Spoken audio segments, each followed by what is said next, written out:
We are one day away from the Orange Bowl between Notre Dame and Penn State. We are here in South Florida, technically Fort Lauderdale, Dania Beach. Dania Beach. Let's just call it Miami because that's, you go to South Florida, you go to Miami, and that's why the Fighting Irish and the Nittany Lions are here. We heard from both of their head coaches today, James Franklin and Marcus Freeman, and we had some injury updates, Jack. That's kind of the main thing that came out of today's press conference the day before the Orange Bowl, obviously. So let's start with the Notre Dame side of things. You asked this question, very good question. I thought Marcus Freeman gave a very good answer. We're talking about Jeremiah Love. Yeah, Jeremiah Love is good to go. That's a direct quote from Marcus Freeman. He's not 100%. Freeman said no one is this time of year, which is very true. Talk to any of the players. And the reporters, too. And the reporters, yeah. They're all exhausted. We're exhausted. Everyone's exhausted. But Jeremiah Love, he's dealing with that knee injury. He, if you haven't heard, he re-aggravated kind of the tweaked knee he suffered against USC. And that's a direct quote, too, from Love when I asked him. It's a tweak. So kind of a similar injury that he suffered against USC, but a lot less time to recover. We saw him in practice earlier this week.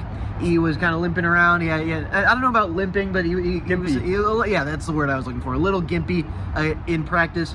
Freeman said that they were careful with what they had him do in practice this week. He was limited, but they're just trying to get him fresh for the game. If I had to guess based on what Freeman said, I would say probably a limited, maybe a pitch count for Love. Fewer carries than normal. Usually is like in the 10 to 15 range. Maybe he's in the 5 to 10 range today, but you need him out there. You need him out there if you're Notre Dame, if nothing else, just for the threat. The threat is 98-yard touchdown that he scored against Indiana in the first round of the college football playoff in the first game after that injury that he suffered against USC. And he made a good point, though. He had a lot more time to recover for that game. And who knows, maybe the short turnaround, 10 days between Indiana and Georgia is maybe why he was susceptible to re-aggravating it. He doesn't like to play with the brace because he's so twitchy and athletic and agile. He wants to be able to utilize all of those attributes. Can't really get all of that when you have a brace. I think that he's going to play with the brace in this Orange Bowl. I don't think there's any other way to go about it because this knee is so, like I said, susceptible to re-aggravation. So it's going to be interesting. But look, Jarian Price is a heck of an option. And you asked Marcus Freeman in your follow-up about, hey, how has he looked? And is he ready for this opportunity? And I'm not even going to ask you about that because obviously the answer is yes. Yeah. He's also a home run threat. He doesn't have a 98-yarder this year, but boy, he's got a 60-yarder, a 70-yarder. He's that type of guy. I think he's going to do a really good job in this game. Well, Freeman also did say that Jarian Price has gained more trust throughout the year, which is important. You know, he had that fumble in his own red zone against Louisville. Yeah, Louisville. That hurt Notre Dame's chances in that game. Didn't play for the rest of that game. Right. But kind of since that moment, it feels like before that, Price was all feast or famine. It was either a 47 or whatever it was against A&M yard touchdown, or it was a 1-yard loss. He wasn't very good at running between the tackles. He was great once he got the bounce outside. But lately, especially in the Georgia game, the yards per carry won't blow you away, but he was a lot more physical. He was a lot more decisive. If they need to rely on Price this game, I feel more confident that they can do that than I would have earlier this season. And he talked about that in his media opportunity a couple of days ago. He said, I'm ready to take the 3-yard gain because he was losing a yard, like you said, because he was trying to gain 40, and that's not going to happen on every single play. On every single touchdown, though, it pretty much is, because he's averaging 35 yards a pop on the touchdowns, but every carry has not been a touchdown. He needs to be more willing and ready to take those 3 to 5 yard gains. 3 to 5 yard gains might be tough for Jarian Price if he's trying to run to the edge, which he loves to do, as you mentioned, if Abdul Carter is playing for Penn State and if he's playing at full capacity, but it doesn't sound like that's going to be the case. A little bit of wishy-washiness, I would call it, from James Franklin on Carter's status. I'll give the direct quote, and then I'll let you kind of decipher what that means. James Franklin says he is anticipating Penn State's best defensive player. That is Abdul Carter, 22 tackles for loss, 11 sacks. Guy's an absolute menace. He does so much for this Nittany Lions team. Anticipating him to play, but then he says he's going to be a game-time decision. It does not sound like Love. It sounds like Carter is not 100%. Nobody is, but lesser than maybe some of his peers. Yeah, what I read into that is that James Franklin is a lot more paranoid about injury updates than Marcus Freeman is.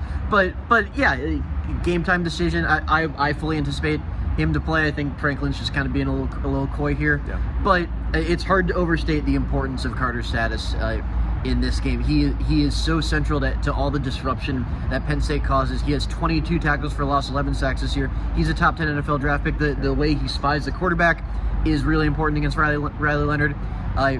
I was talking to Penn State beat writer for Blue White Illustrated, Nate Bauer, for like the behind enemy lines opponent scout interview. Yep. He said that Penn State can contain opposing offenses without Carter.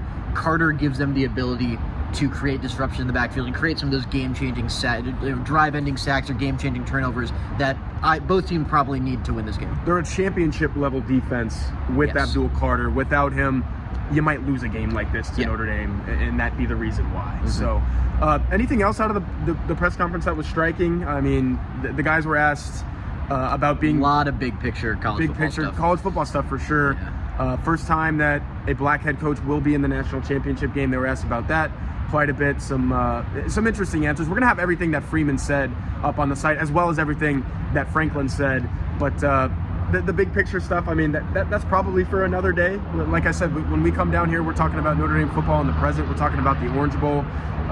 Anything that you took away from any of that? Yeah, I mean, James Franklin said he's jealous of Marcus Freeman's hairline. Yes, that's true. That happened. James Franklin also said that everyone should be in a conference. Yep. He said he meant no offense to Notre Dame. You can take from that what you will.